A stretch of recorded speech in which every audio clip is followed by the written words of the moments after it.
I feel like the one thing that every writer can agree on is that editing is like such a mess and it's so confusing. And especially for someone who is a first time writer, I found that the drafting process was so much easier.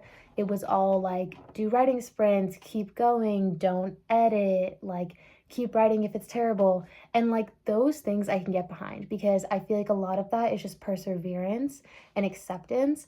But when it comes to editing, I feel like it's actually based on like skill and teaching yourself and like strategy. And that's a lot harder to get down, especially someone that's new. I'm an aspiring author and I'm working on my debut novel right now. So I'm learning everything as I go. I've been wanting to record the editing process because I feel like sharing my journey and talking about it will help other people like me who are kind of lost. What I do is I take in all this information from other content, other authors, other writers, and I learn from craft books and everything. And then I feed it through my own intuition for what's going to work for me. And then if it works, I keep doing it. And then if it doesn't, I kind of go on. And I feel like editing is kind of like it fits different for every person. So I want to show you what I do, and then hopefully that will help you figure out what works best for you. So I have my computer. I've been using Scrivener. I feel like it's a great software. It's a one-time cost. It's honestly great. It's a little confusing at first, but once I got it down, I started organizing all my chapters. I've been organizing all my chapters into different folders and then different documents for scenes, which has helped me a ton, just like organizing the flow and the pacing of my story, especially the acts and structures and making sure everything like is set. I notice on like Google Docs, I'll be scrolling for like 3 minutes until I get to like the part that I was working, and then if I have to go back up, I have to scroll again. And yes, you can have like the sidebar where you have like headings, but so right now I'm editing chapter 12, and in order to do so, I'm on the third draft, so I am focusing on line edits, but I'm still doing developmental edits as I go. And I've noticed that at least for me, just going over the same chapter again and again and again, you kind of just like pick up on stuff and start adding stuff. And for me, when I'm editing a book, I like to do it in a very short time frame, like a round of edits, because for me, I go based off a lot of just like memory of like what I've been changing in my book, because I do have notes and stuff, but that's for like last resort because I just don't have time to like gather all my notes and make sure everything is correct. I'm trying to make sure that all my chapters have the same length because I want to make it kind of seem like a good pace. I'm trying to have all my chapters have between 2,000 and 3,000 words. This chapter so far has over 3,000 words, so I'm going to try to cut that down. First, I'm going to go through, I'm going to read it, and then I'm going to take notes, just first impression, like what my thoughts are on like the themes, the characters, the setting, the style, the prose, like what needs to be worked on, and then I'll get back to you.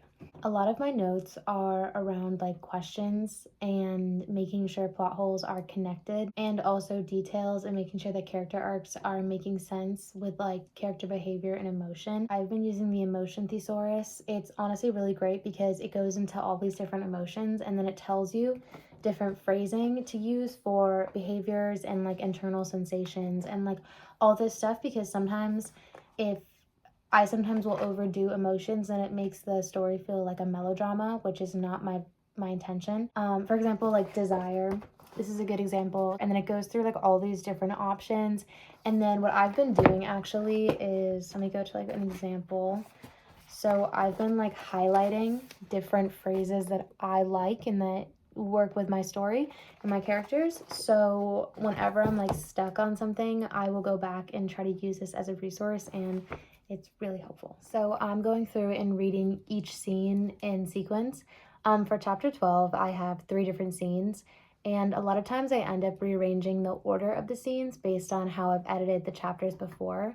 And I am going to go through and read all the scenes together, how I have them, how I have them right now. Then I'm going to make a detailed plotting of how I want this chapter to be now in chronological order. And sometimes that means deleting scenes or adding scenes or completely rewriting them, but mostly it's me just reworking the line level of that scene instead of changing everything. When I'm reading through these scenes, I'm really focusing on how I can increase the stakes and draw out the tension. A lot of times I kind of gloss over things, or I'm I'm trying to figure out what parts of the story I should take a magnifying glass and really expand and really draw out what's going on. and what parts of the story I need to just do narration and just kind of speed along. That I think is going to help with the pacing and making it very interesting. Sometimes I'll have a scene that has so much potential for emotional conflict and plot development, but I kind of move it along because I have another scene I want to get to.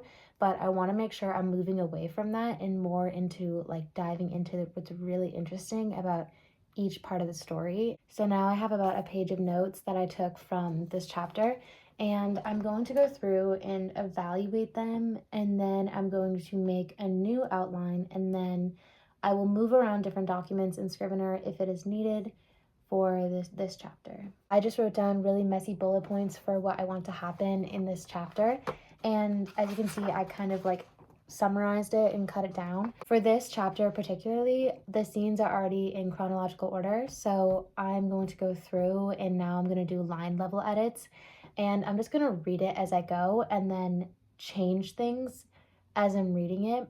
And it doesn't need to be perfect the first read through because I'm going to read through it a couple times. At the end, I'm going to read it out loud to see how everything kind of flows together and then see if there's any last minute details or things that I want to change. In this round of edits, I'm not looking for perfect grammar, perfect spelling, perfect details.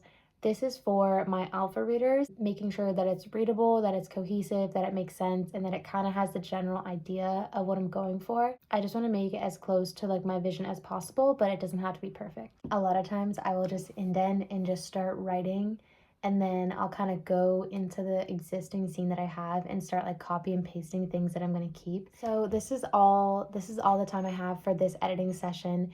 I didn't get a ton done. I did start line editing, but a lot of this was mainly just to reflect and replan this chapter. What I've noticed a lot of times in editing, it's a lot more like planning and extra work than actual like inline editing.